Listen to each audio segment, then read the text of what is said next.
अति सांघातिक होछि इस्राएल युद्ध थमिबार ना नेउनी स्थिति भयंकर भୟରେ नागरिक छाड़ुछंती देश।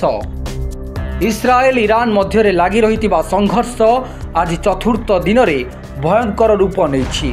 उभय देश पक्षर आक्रमण जोरदार होइछि। इस्राएल आक्रमण ईरान ने वर्तमान सुधा 224 जनकर मृत्यु होइछि।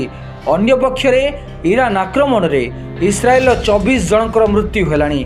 आज इस्राएल सेना ईरान राजधानी तेहरान विभिन्न अंचल रहुतिबा लोकों को तुरंत स्थान छाड़ी सुरक्षित स्थान को चली जावाई सतर्क सूचना जारी करिछि। इस्राएल कहिछि यह ईरान राजधानी थिबा विभिन्न सामरिक स्थल उपरे आक्रमण योजना करिछि। इस्राएल चेतावनी परे तेहरान विभिन्न स्थानरू लोकमाने सुरक्षित स्थान को पलाइबारे लागिछंती।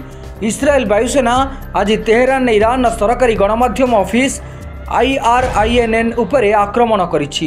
प्रसारण चलीथिबा बेले इस्राएल आक्रमण करिथिला। जड़े आंकर टेलीविजन स्टूडियो रे खबर पड़ुथिबा बेले प्रचंड विस्फोरण शब्द शुणिबाकु मिलिथिला। यार घंटाए पूर्वरु इस्राएल टीवी स्टूडियो थिबा अंचल रे लोकमानकु सुरक्षित स्थान को चली जिबा पई सतर्क करिथिला। पश्चिम तेहरान ने मध्य आज प्रचंड विस्फोरण शब्द शुणिबाकु मिलिथिला।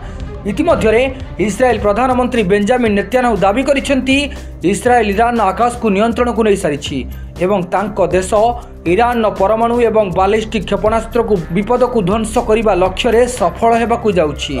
अन्यपक्षे इस्राएल सेना कहिछि यह गोटिए राति रे ईरान 120 रु अधिक मिसाइल लॉन्चर ध्वंस कर दैछि एवं यार विमान एवं तेहरान आकाश को नियंत्रण करुछि।